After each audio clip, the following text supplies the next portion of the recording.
Happy birthday, sis. Not sure when you'll get back on with life as normal or get your reading game back up to your usual rate, but if you haven't gotten this one already, take a peek and let me know if it's any good. Lots of love, Chris. I read that I think it was April 2019. It was definitely March or April 2019. I was on a retreat called Juicy Oasis, which is in Portugal. And this was the one book that I took with me. Now, that retreat, and maybe I'm sure that this is going to come up in other videos, but that retreat and where that place is one of my favorite places on the planet. And I'm not exaggerating. Something very, very special about that place. Gosh, I almost feel like I'm getting emotional. And I'd been there every year since 2015. So I first went in 2015, really life changing. Then I went year after year until COVID and haven't been back since. I need to go back there. But in 2019, I went to that retreat and I decided I wasn't going to bring any devices with me. No phone, no laptop, no iPad. If you know me, when have you hardly ever seen me without a device? As in, I'm usually on my laptop. The top of my back is usually full of knots when I go on holiday because I'm just often seen hunched over my laptop. I remember once I had a meeting, my old MacBook. The keys were so rubbed out, like you could hardly see any of the letters. And somebody was like laughing at me. But that's because I am just constantly working. And so for this particular retreat, which is a week away in Portugal, I was like, I'm not taking a single device. And the only thing I took was this book. So I've been given this book for my birthday in December. And I hadn't opened it at all. I just thought, right, I'm going to take this book with me. Even though I know there are plenty of books at Juicy Oasis, there's a whole library. That's like for another video. But when we got to Juicy Oasis and then I took this book out to read and I opened it because my brother had given it me, there was that reading in it for my birthday and it made me very emotional. So that was just how that book came about. And I read it, and as you know, a lot of what I read is audiobooks, right? But obviously I didn't have a device with me. So no audiobooks for that trip. I read the actual book. And as you can see, it's hefty, right? It's a big one.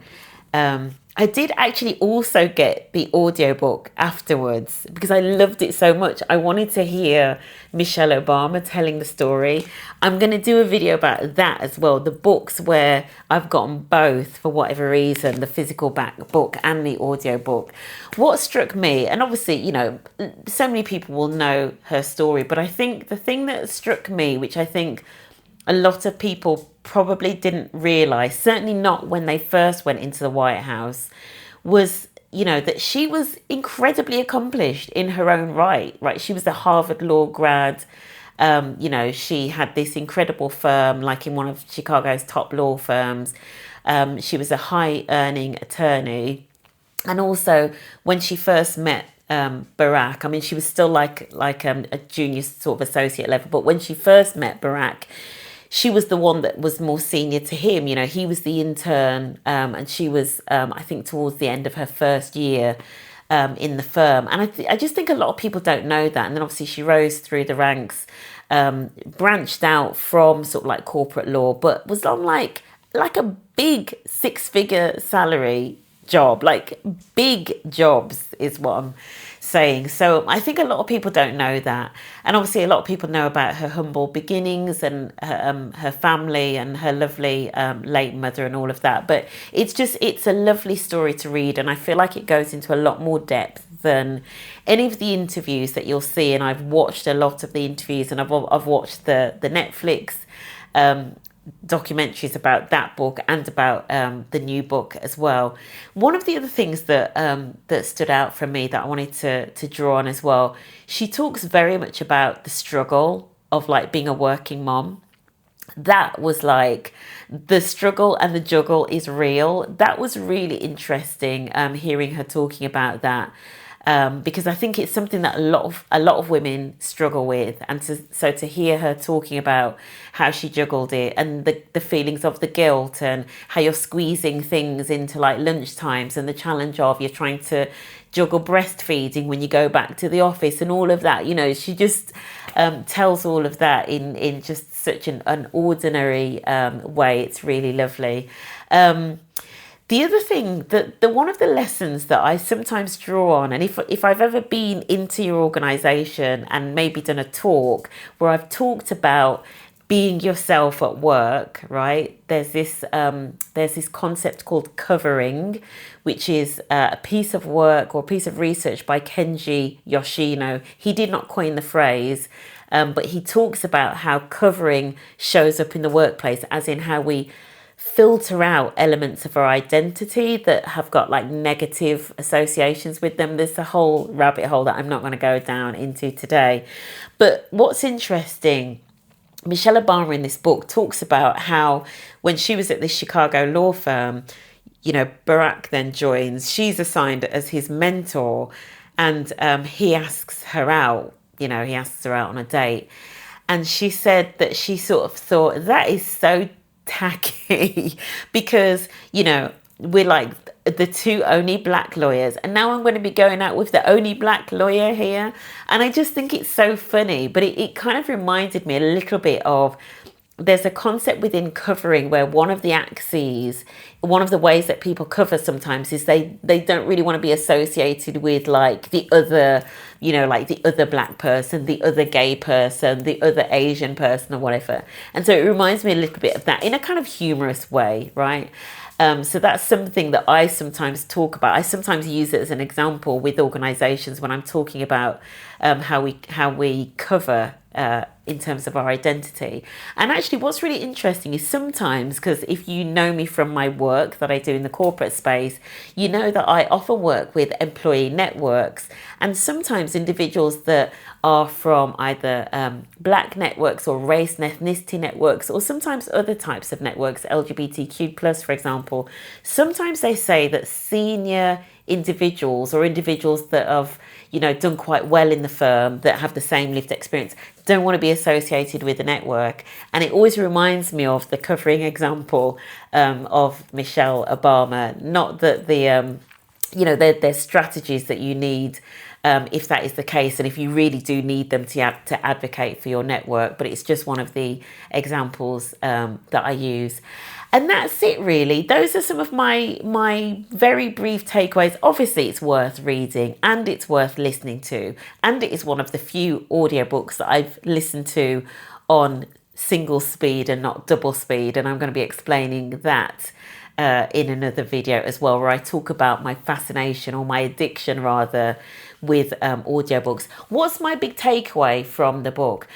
My one takeaway, I think, especially this thing around, senior people maybe not wanting to be associated with your network. So if you've come to this video because of the work that I do with employee networks, I think when you see that, first of all, I would say just give them a little bit of grace and just realise that this covering because of association is a real thing. Sometimes people are like, I just come to work to do a good job and get my head down and get the work done. Do you know what I mean? Like, it's not a slight, like, don't take it personally, don't obsess about it. If they are incredibly senior and you want to get them involved in some sort of panel or something like that, make sure that it's work oriented, right? Make sure that it's not a panel about being like the only black person, because they probably don't want to do that. That's why they're not getting involved with the network, right? So make sure that if you are getting them involved in a panel or something like that, that there's like a business or work focus around the thing. Like, you're not just inviting them just because they have that particular lived identity. Always be inviting them because of their technical skills as well as their lived identity. Yeah. So I hope that makes sense. My rapid book review, rating out of 5. Absolutely a 5 out of 5. Most of these early books that you're hearing, because these are the ones that my heart gravitated to in this series. So all of these early ones are probably going to be like 5 out of 5, right? So just be aware. My one line verdict of it, I believe that this book really gives you a depth of the person, the wonderful person that Michelle Obama has become. That would be my one line verdict. Who should read it? And I think anybody that's looking for inspiration of what is possible, especially given the beginnings that she had, I think you will find it incredibly inspiring. And then the last point: who shouldn't read it? Who shouldn't read Becoming? I don't know. I guess if you've already consumed a lot of her content, if you've been binging out on her podcast, I know that she's got her own podcast as well. She's also got podcasts that she's done with her brother. She's been on lots of other people's podcasts. You may then feel as though you're not necessarily getting anything new. So maybe, if you've already consumed a lot of her content, maybe you don't need to read it. Would I recommend the audiobook or the physical book? The audiobook. I mean, her voice is lovely, and I'm going to be doing A Promised Land as well by Barack Obama. But their voices, like, there's just something about, how they speak, the tone of it, the pace, the cadence. It's very lovely in terms of, it's very lovely and it's very soothing as well, the pace that they go at. So that's the other thing that I would say. So that's it. My question for you in the comments, let me know. Have you ever kept your distance from a group at work because of how it could look? Have you ever been advised to keep your distance from a certain group? I was once told that to maybe not associate with certain individuals. This is way back in my career, right? But have you ever been told to maybe keep your distance from a group of people at work because of how it would look? I would love to know in the comments, so please do let me know. And that is it. That's my take. Let me know yours.